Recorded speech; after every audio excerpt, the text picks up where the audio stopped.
Lecture में discuss करेंगे फिर से एविडेंस एक्ट पे। और आज इस लेक्चर में लोग डिस्कस करेंगे chapter 9 of the evidence act के बाकी के प्रोविजन को।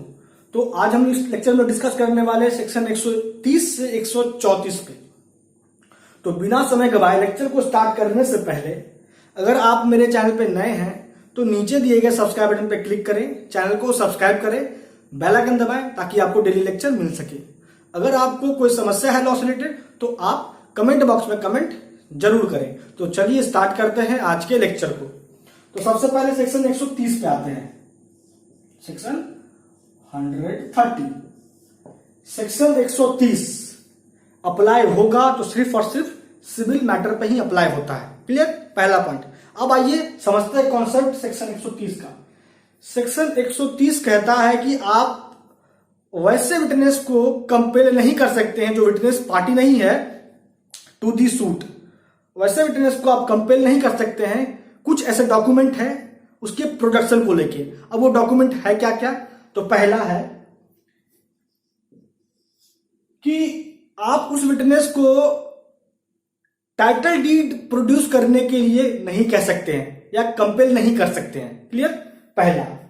दूसरा कि आप विटनेस को कंपेल नहीं कर सकते हैं या कोई व्यक्ति कंपेल नहीं कर सकता विटनेस को कि वो डॉक्यूमेंट प्रोड्यूस करे जिसके बेसिस पे, जिसके आधार पे उसने किसी प्रॉपर्टी को अपने पास रखा है प्लेजी या मॉर्गेजी के तौर पे। क्लियर। तीसरा डॉक्यूमेंट कि आप विटनेस को कंपेल नहीं कर सकते हैं कि ऐसे दस्तावेज, ऐसे डॉक्यूमेंट को प्रोड्यूस करे जिसके प्रोडक्शन से वो क्रिमिनेट हो सकता है, जिसके प्रोडक्शन से उस पर किसी भी अपराध का प्रोसिक्यूशन चलाया जा सकता है। तो इन बातों को लेके, इन डॉक्यूमेंट को लेके, इन डॉक्यूमेंट के प्रोडक्शन को लेके विटनेस को कंपेल नहीं कह सकता है। क्लियर।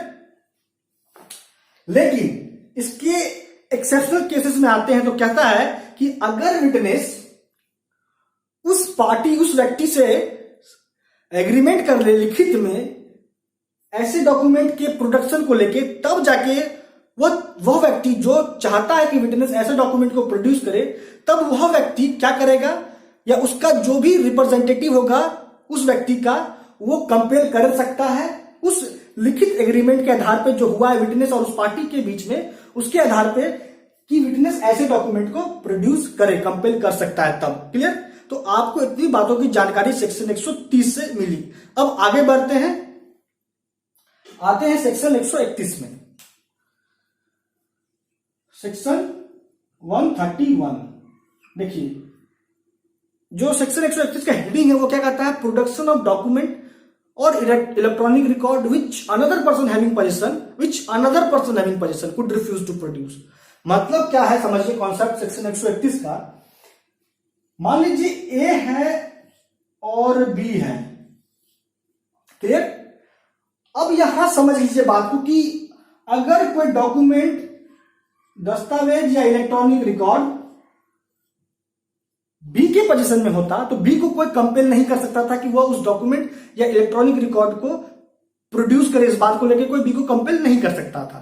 ठीक है। लेकिन इन रियलिटी यह डॉक्यूमेंट या इलेक्ट्रॉनिक रिकॉर्ड जो है वो बी के पोजीशन में नहीं होके ए के पोजीशन में है। लेकिन इस बात से फिर भी कोई फर्क नहीं पड़ता है। यहां पे ए को भी कोई कंपेल नहीं करेगा कि वह डॉक्यूमेंट, इलेक्ट्रॉनिक रिकॉर्ड प्रोड्यूस करे। जो डॉक्यूमेंट, इलेक्ट्रॉनिक रिकॉर्ड अगर बी के पोजीशन में होता तो बी को कोई कंपेल नहीं कर सकता था। ठीक है। तो यहां पे बी के प्रिविलेज को प्रोटेक्ट किया गया है। क्लियर। सेक्शन 131 के तहत तो आपको इतनी बातों की जानकारी सेक्शन 131 से मिल गई। अब आगे बढ़ते हैं, आते हैं सेक्शन 132 पे।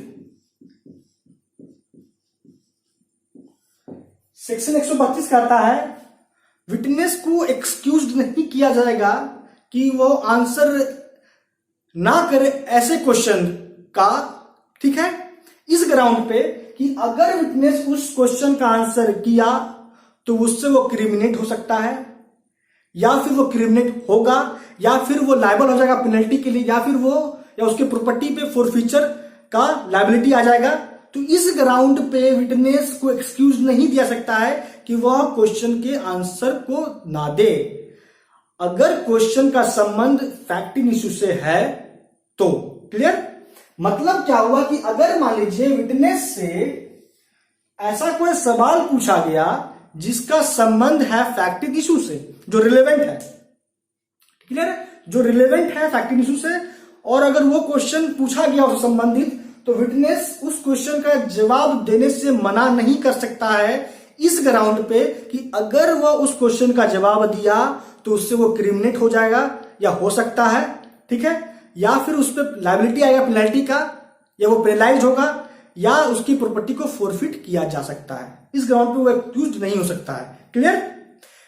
लेकिन जो भी आंसर विटनेस देगा उस क्वेश्चन का, उस आंसर के आधार पे विटनेस को अरेस्ट नहीं किया जाएगा, ना ही उस पर किसी भी ऑफेंस का प्रोसिक्यूशन चलेगा, और ना ही उस आंसर का इस्तेमाल क्रिमिनल प्रोसीडिंग में होगा। किसी भी क्रिमिनल प्रोसीडिंग में उस आंसर का इस्तेमाल यूज नहीं हो सकता है। क्लियर?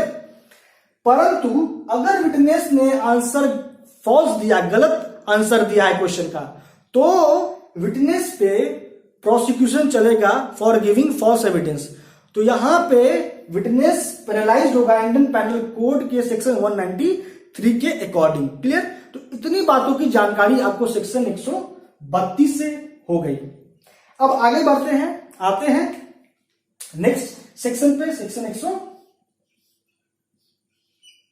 तो माफ कीजिए सेक्शन 133।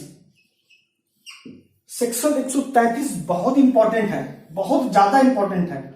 चाहे हम लोग जुडिशियल पॉइंट ऑफ व्यू से बात करें, चाहे हम लोग LLB BLB के एग्जाम पॉइंट ऑफ व्यू से बात करें, ये जो सेक्शन 133 है बहुत इंपॉर्टेंट है। सेक्शन 133 बताता है हमको एक्कॉम्प्लिस एविडेंस के बारे में, और सेक्शन 133 पे मैंने अलग से लेक्चर दिया है जिसका मैं लिंक आपको डिस्क्रिप्शन बॉक्स में दे दूंगा। आप उस लिंक पे क्लिक करके सेक्शन 133 के पूरे कंसेप्ट को समझ लीजिएगा, और मैंने वहां पे आपको केस लॉ भी बताया है जो इंपॉर्टेंट है, और इसका क्या संबंध है सेक्शन 114 से ये भी मैंने वहां बताया है। क्लियर?